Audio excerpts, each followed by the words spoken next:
I worked at a subway during a period of time where a serial robber was hitting multiple subways each day and becoming violent. I worked at a particular subway that was the easiest target of them all. One employee at night, not in a shopping center, off from the main road, small parking lot covered with trees. The cops would actually come check on me at night due to how sure they were this dude was gonna rob it. One night a guy came in and started fidgeting with the front door. He said he thought something was wrong with it, but then said it was fine. The guy was really nice the whole time, but started asking some odd questions about what time I get out with all the robberies happening. I felt it was odd, and lied saying I left later than I did. Later that night I armed the alarm and go to close the door, but it won't close at all. The alarm goes off. Cops fly in the parking lot. One cop starts looking at the door and finds a really small magnet that stopped the door from closing. He placed it there so I couldn't close the door. During this time a car rolls by slowly, but everyone wrote it off as someone thinking it got robbed. A couple days later they catch him and it's that dude. I see footage of his car, and it was the car that drove by while I was still with the cop. My cousin and I were probably targeted for a scam, but I still don't know how or why. We are 6 years apart, but went to the same high school at different times. Small school, graduating class is about 60. Years later, we are on a road trip together several states away, and decide to stop at a Huddle House for coffee. We walk in, and the guy at the next table turns around and smiles and says, "You went to Anytown High School, right?" When we say yes, he says he and his girlfriend, also at the table, smiling and not talking, went there too. We didn't recognize them, but smiled politely, commented it was a small world. He starts to rapidly talk about different things from the school, just disjointed comments that were a bit odd. He talked like a salesman, almost. At first, we smile and nod, but he had weird facts wrong. So we ask what year he graduated. He claimed not to remember. So we asked follow-up questions and he gets cagey. Suddenly the girlfriend owes, "This isn't working," and they suddenly pay and leave, food untouched. We since have determined they didn't go to our school, and have tried to figure out how he knew what he did, to no avail. Edit because I got some questions. Neither my cousin nor I lived in my hometown by this point. The car wasn't bought in our hometown and didn't have any stickers etc. From there, the guy had just enough facts correct, 1 or 2 teachers' names, and a diner across the street, totally off the cuff that we really questioned it afterwards. When I was about 5 I was visiting my grandma in the city with my mom, dad and sister. We were walking towards the city center so it was pretty crowded. I remember letting go of my dad's hand and then feeling him grab back hold of it a few moments later. I kept walking.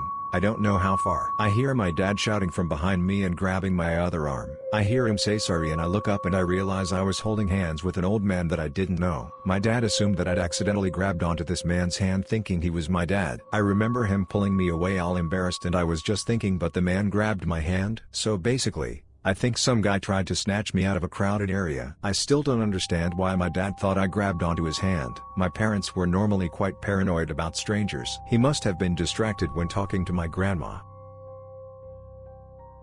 I've told this story before but it is still by far the creepiest thing to happen to me. When I was 16 I had just gotten my license as well as my first after-school job. Since school ended about an hour before I had to be at work, I would sometimes park in the adjacent parking lot and take a nap. This was a shopping strip with a grocery store, restaurants, and a bank on a fairly busy Friday afternoon. As I'm sitting there drifting off I see a black Denali pull up behind me blocking my car in the spot. A gentleman jumps out in a business suit and asks if I can help him. He looks nice enough, and I'm assuming he is looking for directions. He starts to explain to me that his wife and he were supposed to be signing for a loan at the bank behind us today, so that they can purchase a boat, but she is stuck in a meeting and can't make it. He then asks if I wouldn't mind posing as her and singing the documents for her. I'm completely blown away, but super shy and feel the need to let him down easy. Stupid I know. So I tell him I don't think they'll believe I am your wife. He then tells me it's fine, he has her license with him, which he shows me, and she has the same hair/eye color as me,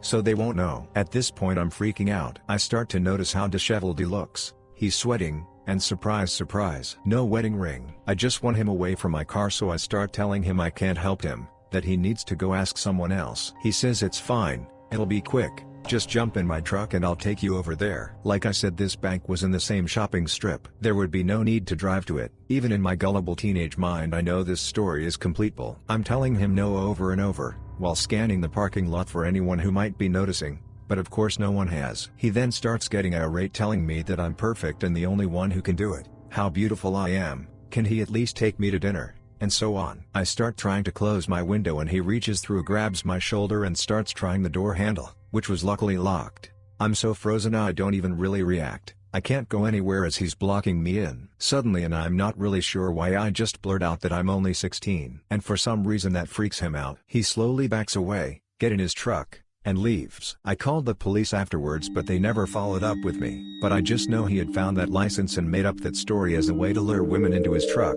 And it scared the hell out of me that he could have convinced someone before. Years later I spotted him on the sex offender registry for assault. I was very close to my grandfather. He was easily the best person in my life. He was an amazing man and went way out of his way to be supportive and connected. He wrote me letters all the time, we stayed at their house often, he encouraged my education and would send workbooks, novels, etc. for me. He had worked in education until he retired, a school district superintendent, and really believed in the importance of early childhood education and reading. He was very involved in my education and a very positive man. He died when I was 14 and I was devastated. It really changed a lot in my family dynamics. He had always been the head of the family. My dad, his son, was an alcoholic. I struggled with depression. It was a really hard time for me and I missed him greatly. I still do. When I was 25 my first child was born. We named her Raven, not a super common name here. Canadian. When she was about 4 or 5 I was browsing through the discard books at our local library and came across a book about a raven who thought she had ugly feathers and wanted beautiful feathers like all the other birds. The moral of the book being that we all have our own traits and abilities that makes us special and that through accepting ourselves and our own individuality we will have a much better life than if we try to be something we aren't. I thought it was a touching book and really seemed perfect for my daughter, Raven, so I bought it and took it home. When I went to read it to her later that day, I opened to the front cover and saw a sort of sticker/plaque on the inside cover. It said that this book had been donated to the city's library system, among several others, in my grandfather's name when he died. I dropped the book in shock and a chill ran up my spine, but there it was. His name, his date of death, a blurb about how important children's education had always been to him and how he believed our children are the future. He had left a sum of money in his will to our city's public library system to use to purchase books for the children's sections. I called my mom and told her about this. She was stunned. She knew that this had been a part of his will, but that was it. So, I happened to pick up a book at my local library, out of quite a few libraries. It's a big city, about a raven, my daughter's name, who learned to love herself for who she was, which had always been my grandfather's message to me. That had been donated by my grandfather's estate to the library system, 15 years previously, on the day that it was put out for sale as a used discard book.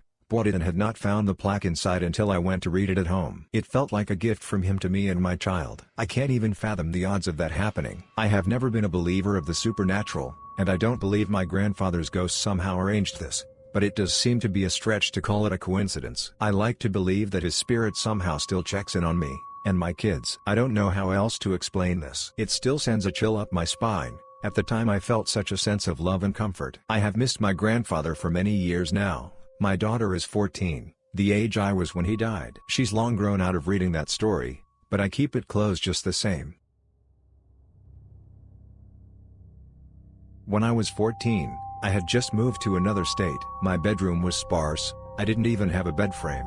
Just a mattress on the floor. Next to my bed was an alarm clock that had big large red numbers on it. I laid down on my bed, put my head on my pillow and looked toward my clock. The time was 10:24. I blinked. Literally blinked. The clock said 10:24 but it was morning. Light was coming through the window. I swear I didn't sleep. I literally blinked and it was 12 hours later at the exact same time. I spent the rest of the day in a tired haze, like I had stayed up all night. All I know is I had just gone to bed and blinked and now it was morning. Every time I hear those conspiracy theory shows on the radio about time skips and wormholes and things, I always wonder if that's what happened to me. But it is by far the freakiest thing to happen to me. Edit: the reason this is freaky to me is that I take extraordinary amounts of time to fall asleep. I am not one to just go to bed and fall asleep instantly. I envy people who can. Usually I'll feel sleep coming on and in this case, I remember not even being tired. Couple that with the fact that it was a blink. I don't mean oh I'm tired, I'm going to rest my eyes for a few blink. I mean a full on I'm blinking because my brain is saying my eyes need lubricated and so it's time to enact the autonomic response to that blink. When it was instantly morning,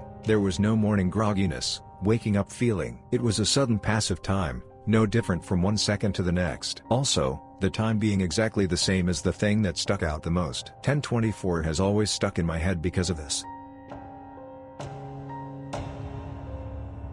This happened literally Friday night. My son is about 10 months old and absolutely hates sleep. He will sleep in his crib until about 3 to 4 a.m. then wake up screaming for a bottle, then spend the rest of the night in our bed. Friday night he woke up screaming and I got up and went to the kitchen to make him a bottle. I turned towards the nightlight in the kitchen so I could pour the water to the right level when I heard a woman humming in a soothing way behind me. It wasn't like a quick thing. It was a full 10 seconds of HMMM. My son started screaming even harder as soon as the humming stopped. I dropped the bottle and booked it to our baby's room to check him in our room to make sure it wasn't my wife. He was fine and she was dead ass asleep with the door still closed like I left it. I had to wake her up. He has no toys that make the humming sound I heard. I still have no idea what the fuck it was. The freakiest part was how hard he screamed when it stopped.